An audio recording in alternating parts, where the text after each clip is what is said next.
Welcome back all my students. आज हम हैं इस नए वीडियो में नए टॉपिक के साथ, जो कि है हमारा टाइप्स ऑफ कंपनीज।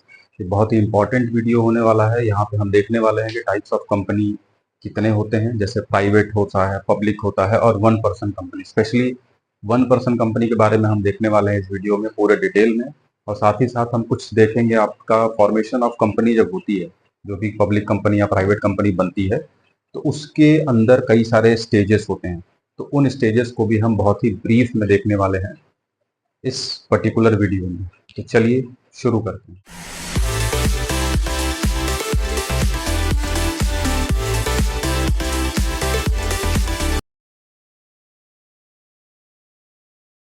जैसा कि हम लोग अपने बिजनेस स्टडीज क्लास 11th का जो पोर्शन है उसमें चैप्टर नंबर 2 पे आ गए हैं, और ये चैप्टर नंबर 2 का लगभग सेकंड लास्ट टॉपिक होगा।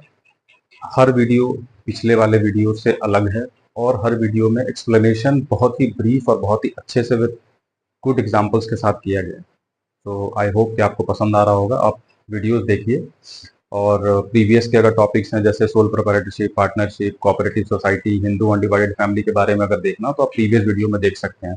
छोटे वीडियोस हैं लेकिन बहुत ही अच्छे वीडियोस हैं, मतलब उनमें आप देखेंगे तो कंटेंट आपको बहुत अच्छा मिलेगा और बहुत ही क्लियर व्यू में उसको बताया गया है, समझाया गया है।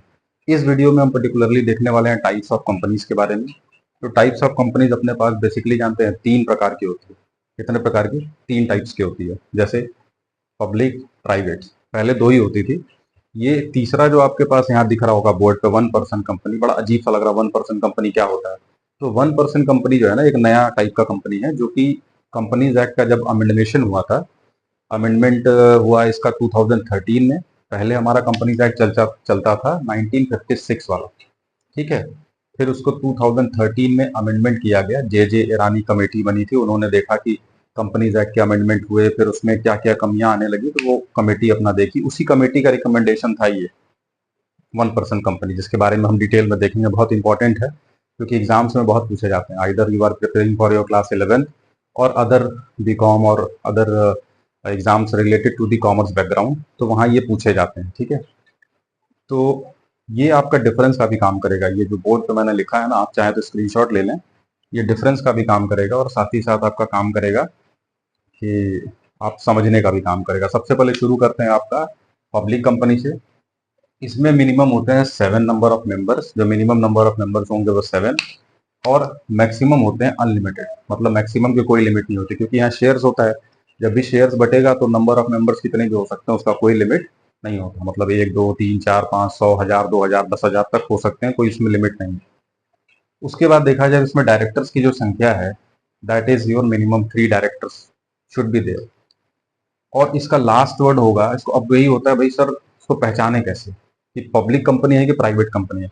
आपने अक्सर, फॉर एग्जांपल, आपने ट्रक वगैरह देखा होगा जाते हुए, तो ट्रक के नहीं लिखा होता है कि पीवीटी एलटीडी करके लिखा होता है, किसी किसी ट्रक में पीवीटी एलटीडी लिखा होता है। तो ऐसे इसका मतलब हो गया कि ये प्राइवेट लिमिटेड, नाम से ही क्लियर है, प्राइवेट लिमिटेड, यानी प्राइवेट कंपनी का को जो भी उसका ओनर होगा ट्रक का, वो प्राइवेट लिमिटेड कंपनी चला रहा है। कहीं पे अगर टाइटल एलटीडी लिखा हुआ है, लिमिटेड लिखा हुआ है, तो इसका मतलब वो कौन सी कंपनी है? पब्लिक कंपनी है। तो पब्लिक कंपनी का जो लास्ट वर्ड होता है वो एंड होता है एलटीडी से, मतलब लिमिटेड से, ठीक है। और प्राइवेट कंपनी का प्राइवेट लिमिटेड से एंड होता है, पीवीटी एलटीडी से। उसके बाद देखा जाता है तो पब्लिक कंपनी क्या कर सकती है, अपने अपने अगर उसको कैपिटल की रिक्वायरमेंट होती है, तो वो कैपिटल पब्लिक से लेके और उसको छोटे छोटे पार्ट्स में डिवाइड कर देती है, जिसको बोलते हैं शेयर्स, उसको बेचती है। उसके थ्रू वो क्या करती है? कलेक्शन ऑफ कैपिटल करती है फ्रॉम द जनरल पब्लिक, ठीक है। तो वो क्या करती है? इनवाइट करती है पब्लिक को कि that you can come and offer for the shares of my company. तो पब्लिक क्या करता है? उनके शेयर्स को खरीदेगा, खरीदने के बाद उसको जो भी फायदा होगा वो उसको मिलता है। Can transfer shares, yes exactly, you can transfer the shares of a public company. मतलब आपके पास किसी पब्लिक कंपनी का शेयर है तो आप उसको बेच सकते हैं, उसमें कोई भी रेस्ट्रिक्शन नहीं होता। आप उसको बेच सकते हैं, आपको लगता है कि आपको फायदा हो रहा है, बेच दीजिए, कोई दिक्कत नहीं उसमें। उसी तरीके से हम देखेंगे अगर प्राइवेट कंपनी है, तो यहाँ नंबर ऑफ मेंबर्स देखिए बदल जाते हैं। मिनिमम 2 हो जाते हैं, मैक्सिमम 200 हो जाते हैं। ये कंपनीज एक्ट 2013 में ही 200 हुआ। उसके पहले 50 होते थे, मैक्सिमम नंबर 50 होते थे। 1956 वाला जब आप पढ़ेंगे तो मैक्सिमम 50 होते थे। 2013 में इसको बढ़ा के 200 कर दिया गया। अब इसमें मिनिमम नंबर ऑफ डायरेक्टर जो है वो 2 है। देखिए यहाँ मिनिमम 3 डायरेक्टर्स होने चाहिए पब्लिक कंपनी चलाने के लिए, यहाँ मिनिमम 2 डायरेक्टर्स होने चाहिए किसी भी प्राइवेट कंपनी को चलाने के लिए।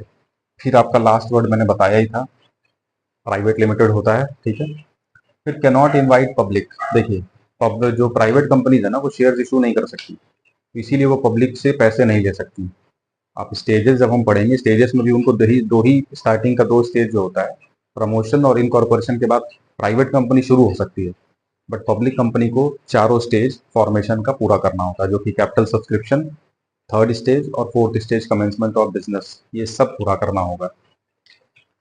चौथा देखा जाता है तो कंपनी कैनॉट ट्रांसफर शेयर्स। जो प्राइवेट कंपनी है वो अपने शेयर, क्योंकि शेयर इशू ही नहीं करती है तो ट्रांसफर करने का झंझट ही नहीं, शेयर इशू करेगी तो ही ट्रांसफर करेगी। तो ये आपका हो गया पब्लिक और प्राइवेट।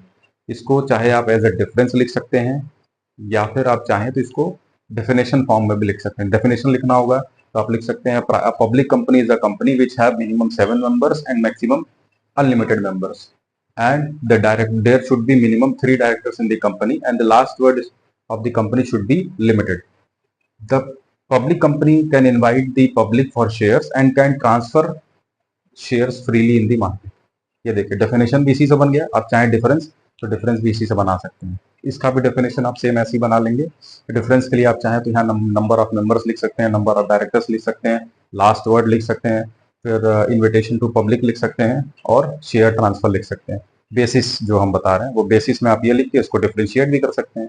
तो एक ही चीज से आपका तीनों बन गया, ठीक है। मेरा यही तरीका होता है कि आप ज़्यादा स्मार्ट वर्क करिए, ठीक है, ज़्यादा रूट लर्निंग बना जाके स्मार्ट वर्क करिए कि एक ही चीज़ से आपका सारा चीज़ कन्वर्ट होने लगे।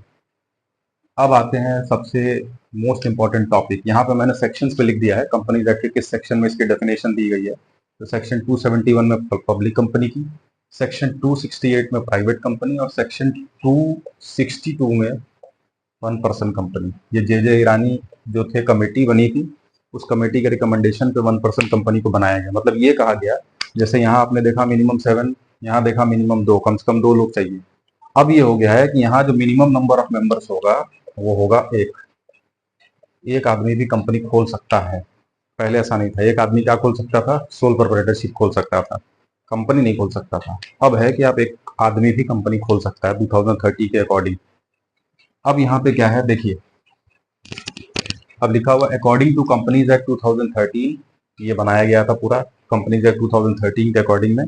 दूसरा बात है 1 पर्सन जो भी होगा वो सिटीजन ऑफ इंडिया होगा। पहली बात, इसके कुछ क्राइटेरिया हैं, ठीक है, उसी पे हम बात करेंगे। पहला तो सिटीजन ऑफ इंडिया होगा, दूसरा वो नेचुरल पर्सन होगा, तीसरा वो इंडिया में रिसाइड भी कर रहा होगा, मतलब रह भी रहा होगा। तीनों, ठीक है, resident of India, citizen of India और नेचुरल पर्सन, ये 3 कंडीशंस पहली बात तो यहीं पे आ गई।